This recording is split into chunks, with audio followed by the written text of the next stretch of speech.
नमस्कार दोस्तों, जय श्री महाकाल, राधे राधे, जय माँ लक्ष्मी।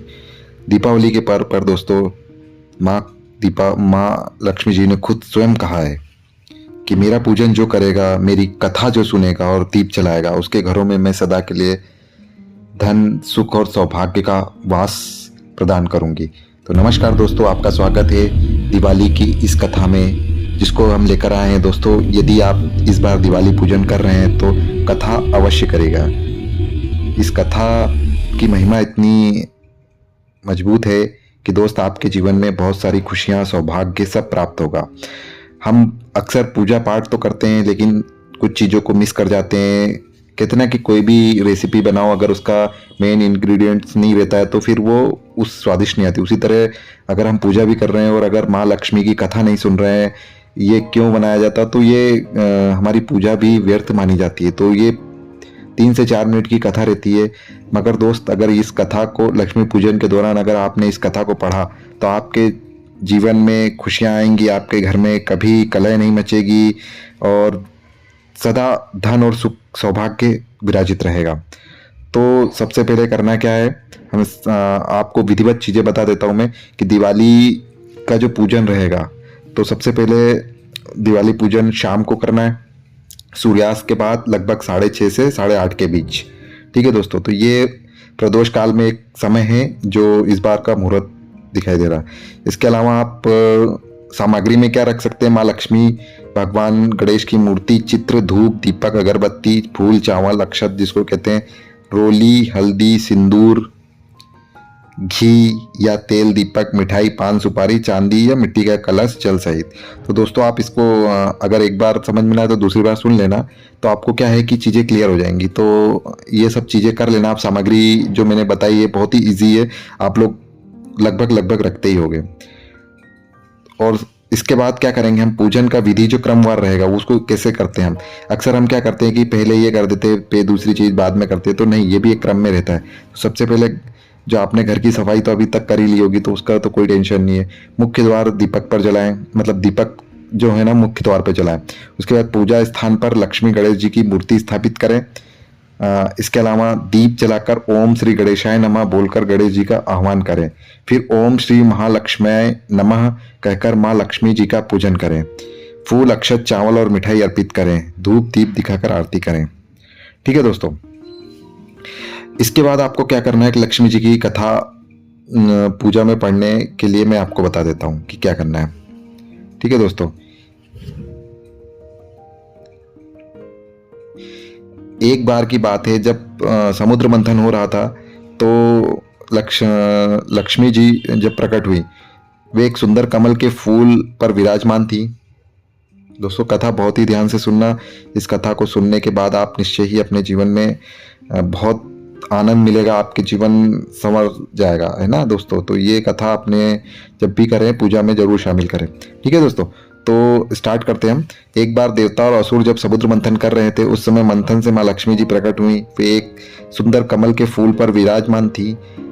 भगवान विष्णु ने उनका स्वागत किया और उन्हें अपनी पत्नी के रूप में स्वीकार किया। उसी दिन से माँ लक्ष्मी की पूजा का विधान प्रारंभ हुआ। कहते हैं, जो व्यक्ति कार्तिक अमावस्या की रात को विधि पूर्वक लक्ष्मी जी की पूजा और कथा सुनता है, उसके घर में दरिद्रता कभी नहीं आती, दरिद्रता का वास कभी भी नहीं होता, गरीबी उसे छू भी नहीं सकती है। उसके घर में सौभाग्य रहता है, उसके घर में कोई भी कलह, द्वेष या इस तरीके की कोई भी चीज प्रवेश नहीं करती है। माँ लक्ष्मी का वास रहने से सुख समृद्धि आती है। उसके अलावा उसी दिन भगवान श्री राम 14 वर्ष का वनवास काटकर अयोध्या लौटे और नगरवासियों ने दीप जलाकर उनका स्वागत किया। तभी से ये पर्व दीपावली कहलाया। उसी रात अयोध्या नगरी दीपों की रोशनी से जगमगा उठी। तब से परंपरा चली कि इस दिन हर घर में दीप जलाए जाएं ताकि लक्ष्मी जी का आगमन हो। इस अवसर पर माता लक्ष्मी ने भी कहा है कि जो मेरा पूजन करेगा, कथा सुनेगा, दीप जलाएगा, उसके घर में सदा धन, सुख और सौभाग्य का वास रहेगा।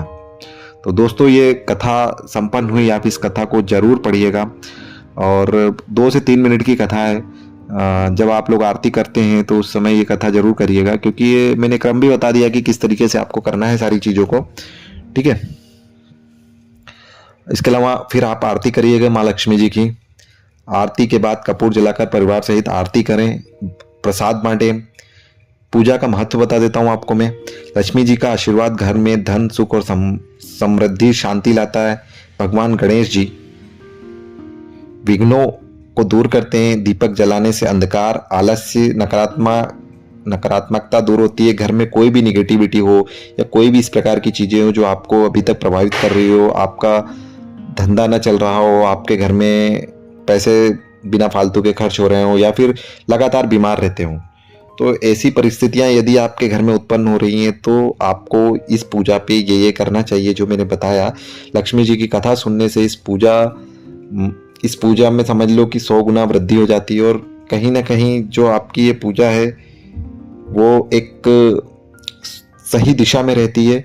और जिन लोगों को परेशानियां आ रही थी कि उनके घर में खर्च बहुत अधिक हो रहे थे, कमाई का साधन नहीं हो रहा था, इस कथा को करने के बाद कोई भी, सबसे पहले तो निगेटिव चीज़ें दूर होंगी, कोई भी काली शक्ति आपके घर में प्रवेश नहीं करेगी। इसके अलावा जो भी किसी ने आपके घर को बंधन कर रखा होगा उस बंधन से मुक्त हो जाएगा। लक्ष्मी का वास रहेगा, लक्ष्मी के कदम आपके घर में पड़ेंगे, लक्ष्मी आपके घर आएगी, जिसके कारण लक्ष्मी आने के बाद तो आप समझ सकते हैं कि सारी सुख समृद्धि आपके घर चली आएगी। तो दोस्तों, इस वीडियो को भी शेयर करें अपने दोस्तों से, अपने मित्रों से, जिनका आप भला चाहते हैं कि वो इस पूजन के साथ कथा भी पढ़ें। तो इस वीडियो को जरूर शेयर करें और लाइक कमेंट करिए आप, और क्या चाहते हैं, अगला वीडियो क्या चाहते हैं और किस तरीके की समस्या है, आप उसके लिए भी हमें कमेंट कर सकते हो। और कथा अच्छी लगी हो तो आप हमें लाइक करें, शेयर करें और कमेंट जरूर करें। ठीक है दोस्तों, इसके अलावा दीपावली की हार्दिक शुभकामनाएं आपको। आपका